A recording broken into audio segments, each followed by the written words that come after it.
மனதில் வைக்க வேண்டிய 3 விஷயங்கள். சோகம் மட்டுமே வாழ்க்கை கிடையாது. சுகமாகவே எந்நாளும் வாழ்ந்துவிடவும் முடியாது. இன்பத்தில் துன்பமும், துன்பத்தில் இன்பமும் கலந்ததுதான் வாழ்க்கை. இந்த காலகட்டத்தில் நிறைய மாற்றங்கள் நடந்திருக்கு. ஒரு சின்ன யாராவது ஒருத்தவங்க திட்டாங்கன்னா அதை அவங்களால தாங்க முடியல. ஸ்ட்ரெஸ்ஸு, என்னால் முடியல அப்படின்னு கவலைப்படுறாங்க. அப்படியே வாழ்க்கை எல்லாமே சுகமாக கிடைக்கணும், யாருமே நம்மளை எதுவுமே சொல்லக்கூடாது, பொறுமையும் யாருக்கும் இருக்கிறதில்ல, அந்த மாதிரி இருக்கிறதில்லைங்க வாழ்க்கை.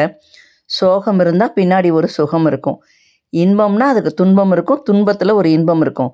எல்லாத்தையும் ஃபேஸ் பண்ணணும். அன்றைய காலகட்டத்தில் எல்லாரும் நிம்மதியாக சந்தோஷமாக இருந்தாங்க. காரணம் என்ன? எது வந்தாலும் இது மாறிடும். இப்போ சந்தோஷமாக இருக்கும், இன்னொரு நேரம் துக்கம் வரும். துக்கம் வந்தால் திரும்ப சந்தோஷம் வரும்னு அவங்க மனநிலையில் இருந்தாங்க. ஆனால் இன்றைக்கி யாருக்கும் எந்த கஷ்டமே வரக்கூடாதுன்னு நினைக்கிறாங்க. அது ஒரு தவறான மனநிலை. மாற்றிக்கிங்க.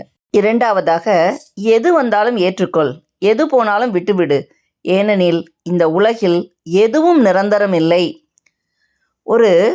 ஒரு நீட் எக்ஸாமுக்கு படிக்கிறாங்க, தோல்வி அடைஞ்சிடறாங்க, அதோட வாழ்க்கையே வீணாக போயிடுது அப்படின்னு நினைக்கிறாங்க. அப்படிலாம் இல்லை. அப்துல் கலாம் ஐயா அவர்களுக்கு ஒரு பைலட் ஆகணும்னு ஆசை. ஆனால் அந்த ஆசை அவருக்கு நிறைவேறல. ஆனால் இறைவனோ இயற்கையோ அவர் இந்த இந்தியாவினுடைய குடியரசுத் தலைவராக இருந்தார். அப்போது நம்ம நினச்சது கிடைக்கலன்னா கிடைக்கிறத ஆசையாக ஏற்றுக்கணும். எதுவுமே நிரந்தரம் இல்லைங்க இந்த உலகத்தில்.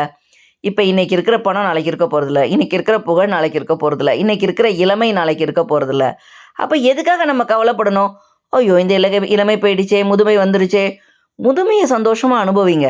இன்றைக்கி நம்ம ஒரு காலத்தில் பெரிய பணக்காரவங்களாக இருந்தோம், இன்றைக்கி பணமே இல்லையே, வருத்தமே போடாதீங்க. பணம் வச்சுருக்கவனுக்கு 10 பிரச்சனை, பணம் இல்லாதவனுக்கு பணம் இல்லைன்னு ஒரே ஒரு பிரச்சனை தான். கவலை இல்லாமல் இருங்க. மூன்றாவதாக, எல்லாத்தையும் ஏற்றுக்க பழகிக்கோங்க. வாழ்க்கை எப்போ வேணும்னாலும் எப்படி வேணும்னாலும் மாறிடும். ஒரு 10 வருஷம் கழித்து நம்ம ஊருக்கு போய் பார்க்குறோம். அன்றைக்கி ஒரு காலத்தில் பெரிய பிஸ்னஸ்மேனாக இருந்தவன், பெரிய ஜவுளி கடை வச்சுருந்தவங்க, பெரிய பெரிய முதலாளிகளாக இருந்தவங்க, பெரிய பெரிய கார் ஓனர்ஸு எல்லாருமே இன்றைக்கி மாறி நடுத்தருக்கு வந்திருப்பாங்க. பெரிய நகை வியாபாரிகள் அவங்களாம் கூட அவங்களுடைய பிஸ்னஸில் லாஸ் ஆகிருப்பாங்க. ஏழையாக இருந்தவங்க மேலே வந்திருப்பாங்க. எல்லாமே ஏற்றுக்க பழகிக்கங்க. அது ஒரு நல்லதாக இருந்தாலும் சரி தான், கெட்டதாக இருந்தாலும் சரி தான். வாழ்க்கையில் எப்போ வேணாலும் எது வேணாலும் மாற முடியும். இன்றைக்கி இருக்கிற நிலைமை அப்படியே இருக்குன்னு யாருக்குமே கிடையவே கிடையாது. எலன் மாஸ்க்கு கூட ஏழையாகலாம், ஏழை கூட எலன் மாஸ்க் ஆக முடியும். அதனால் எதை பற்றியுமே ரொம்ப மனசில் போட்டு அதை போட்டு உழப்பிக்காதீங்க. வாழ்க்கையை ஈஸியாக அது போன போக்கில் போனால் சந்தோஷமாக